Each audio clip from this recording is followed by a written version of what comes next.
They played America's most trusted fathers, but behind the wholesome smiles, some were hiding private lives television audiences never imagined. From carefully guarded relationships to truths revealed only years later, these stories changed how fans saw their favorite TV dads. Subscribe to Hollywood Legends, remembered as we uncover all 16.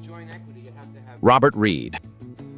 Robert Reed became one of television's most familiar fathers as Mike Brady on The Brady Bunch. To millions of viewers, he was the patient, dependable head of a cheerful, blended family. Away from the set, however, Reed was concealing a part of himself that the television industry of that era was not prepared to accept. During the series' original run from 1969 to 1974, Reed had to maintain the public image of a conventional suburban father. Mike Brady offered advice, settled family disagreements, and represented stability inside the Brady household. Reed was gay, but living openly could have damaged his career and threatened the wholesome image surrounding the show. His frustration on set was also well documented. Reed had a strong background in classical theater and frequently objected to scripts he considered childish or unbelievable. His disagreements with producers became almost as famous as the program itself.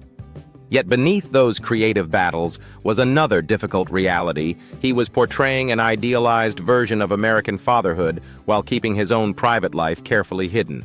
How exhausting must it have been to play a man accepted by everyone while fearing rejection as himself? Former cast members later described Reed with both affection and sadness. Florence Henderson remembered his intelligence, generosity, and concern for the younger actors, while also acknowledging that he carried deep unhappiness. Even when he disliked the material, Reed remained committed to supporting the cast. Reed died in 1992 at the age of 59. Mike Brady remains a comforting television figure, but Robert Reed's life reveals what that perfect family image demanded from the man behind it. Dick Sargent. When Dick Sargent joined Bewitched as the second Darren Stevens, he inherited one of television's most recognizable family roles. Darren was the practical husband and father trying to maintain an ordinary suburban life despite being married to a witch. The character represented stability, respectability, and the kind of family image networks wanted in American homes. Sargent's private life did not fit that carefully protected image. He was gay, but during the years he appeared on Bewitched, revealing that publicly could have threatened his career.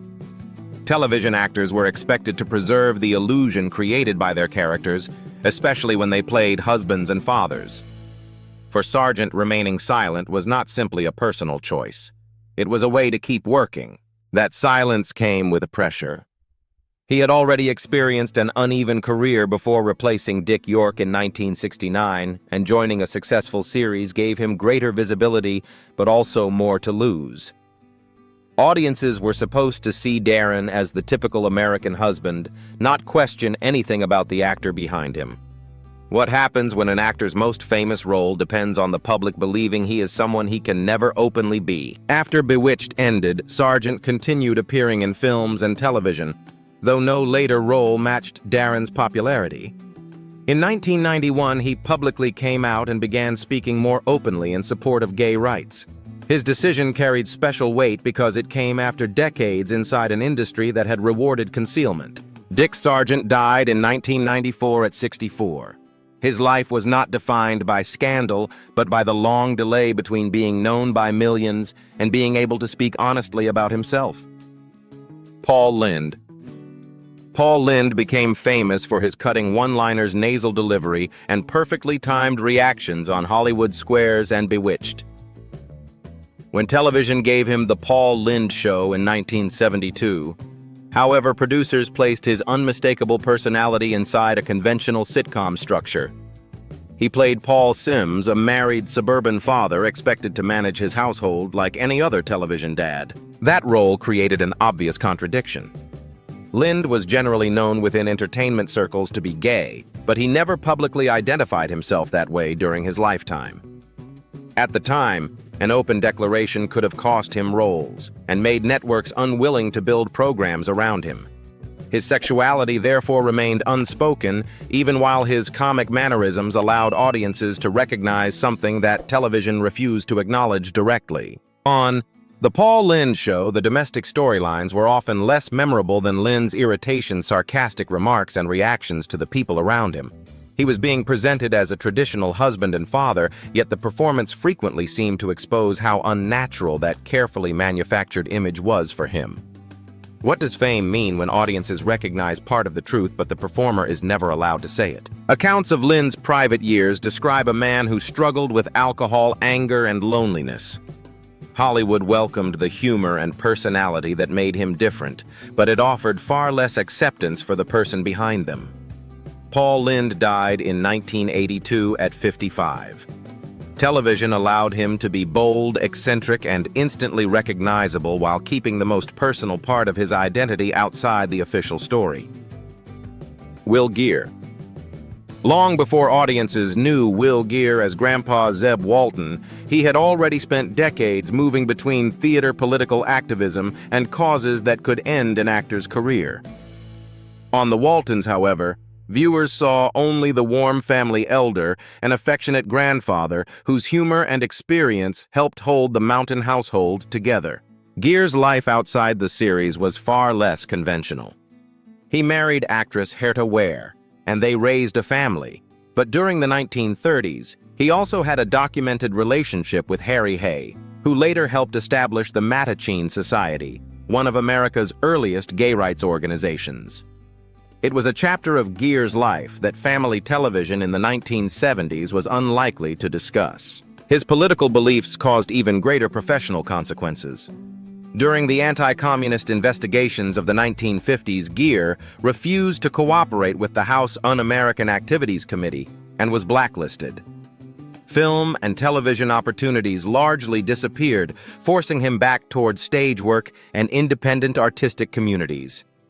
How many viewers realized that television's comforting grandfather had once been considered too politically dangerous for Hollywood? Geer helped establish the Theatricum Botanicum in California, creating a place where blacklisted performers and other artists could continue working.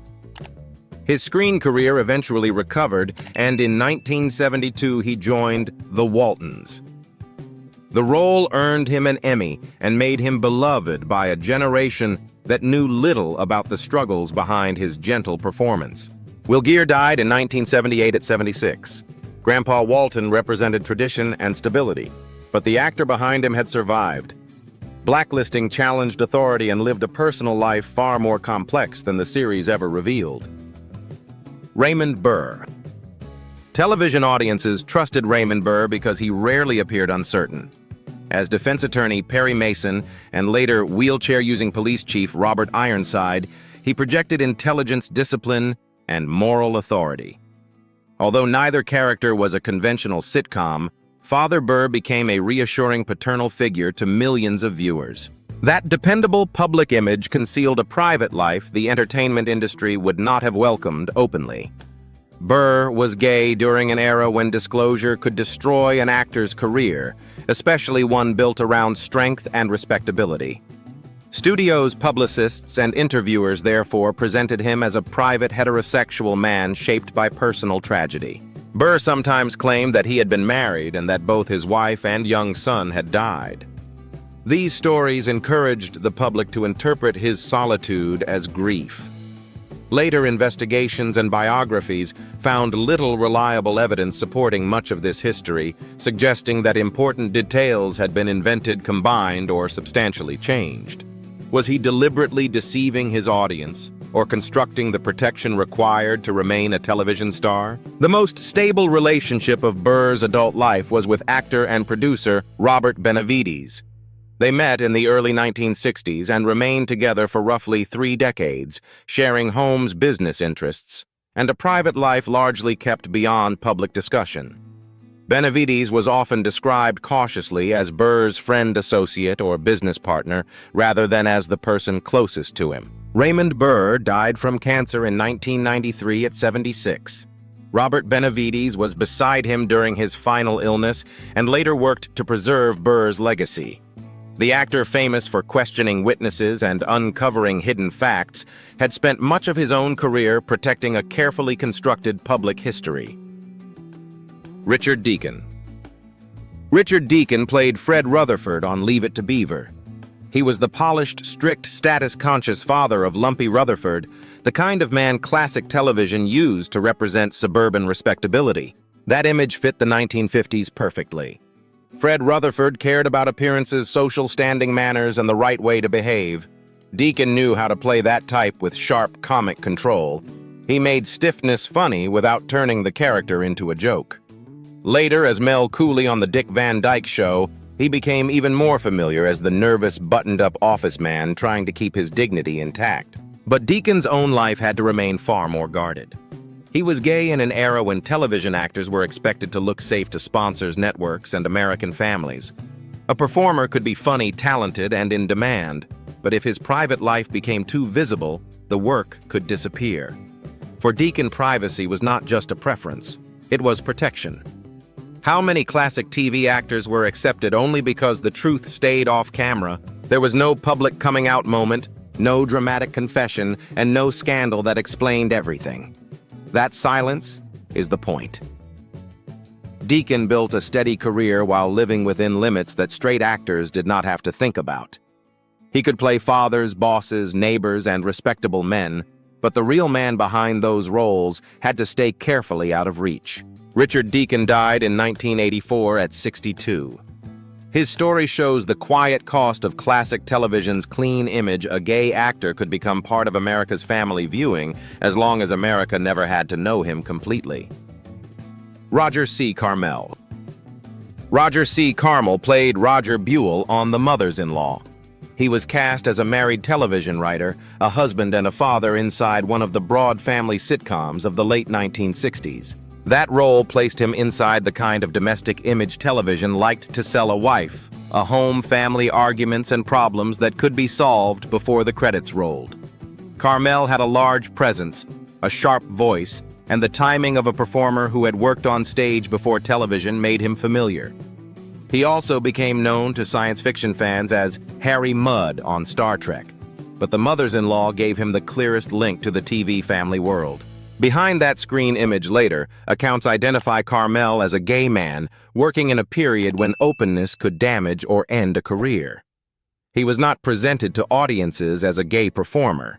He was presented as another comic husband in a safe living room comedy because that was what networks and sponsors knew how to sell.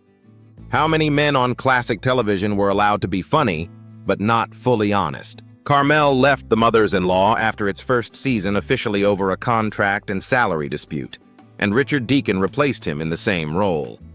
His career continued with guest parts, voice work commercials, and memorable appearances, but he never became the kind of household name his talent might have supported. Roger C. Carmel died in 1986 at 54. His story is quieter than some others, but that is exactly why it matters. Classic television could make room for his face, his humor, and his voice, while leaving his real private life outside the frame. Hayden Rorke. Hayden Rorke was the nervous authority figure viewers trusted on I Dream of Jeannie. As Dr. Alfred Bellows, he was not a father in the usual sitcom sense, but he carried the weight of adult respectability, the doctor, the observer, the man trying to keep strange things inside normal rules. That made him useful to television in the 1960s.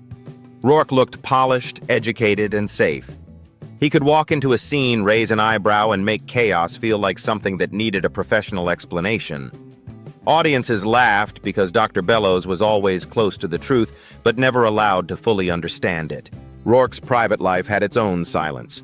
He was gay, and his long relationship with television director Eustace Addis was known among people close to him, but it was not something network publicity could openly discuss. At that time, even respected character actors had to be careful. A private life that did not fit the public image could limit work, invite gossip, or quietly close doors. How many familiar faces on classic television were only accepted because the public never saw the whole person? Rorke was remembered by many colleagues as professional, warm, and deeply liked. That makes the story quieter, but not less important. He was not hiding because his life lacked dignity. He was hiding because television had narrow rules for what kind of man could be shown as respectable. Hayden Rorke died in 1987 at 76. His career gave America a trusted comic authority figure, while the real man lived a fuller private life that classic television was not ready to name. Jim Nabors. Jim Nabors became famous as Gomer Pyle. His gentle voice, wide smile, and innocent manner made him one of classic television's most familiar and harmless-looking men. Audiences first knew him from The Andy Griffith Show, then from Gomer Pyle USMC. He was not a traditional TV father, but he belonged to the same world of family-safe television. Gomer was sweet, loyal, simple-hearted, and completely non-threatening. Viewers trusted him because he seemed untouched by scandal, sexuality, or adult complication. That image gave Nabors a long career, but it also placed limits around his real life. He was a gay man working during a time when television did not welcome that truth openly. For most of his career, Nabors kept his private life out of public discussion. He was not known for wild headlines or public rebellion. His survival came through privacy distance and careful control over what audiences were allowed to know. How much of a person disappears when television only accepts the harmless version? For decades, Nabors lived quietly in Hawaii and kept his relationship with Stan Cadwallader away from the center of his public image.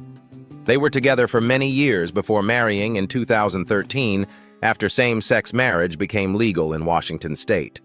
By then, Nabors was older, his biggest television fame was long behind him, and America had changed enough for the truth to be spoken more openly. Jim Nabors died in 2017 at 87. His story is not about scandal. It is about a man who made millions feel safe while protecting the part of himself that old television would not have known how to sell. Gomer Pyle belonged to America. Jim Nabors kept the rest of his life for himself. Charles Nelson Reilly. Charles Nelson Reilly became one of television's most recognizable comic personalities. Viewers knew him from Match Game sitcom appearances, Broadway work, and a style that was sharp, theatrical, and impossible to mistake.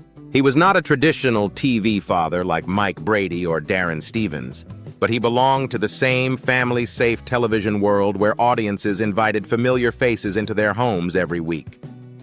Reilly's humor was bold, quick, and often coded. He could say something with a look, a pause, or a raised eyebrow that made adults laugh while still staying within the limits of network television. The private truth was that Reilly was gay in a period when most television performers could not build a mainstream career by saying that openly. His personality was visible, but his full identity had to remain carefully managed. Hollywood could use his wit, his timing, and his flamboyant presence, but it was not ready to openly name the life behind it.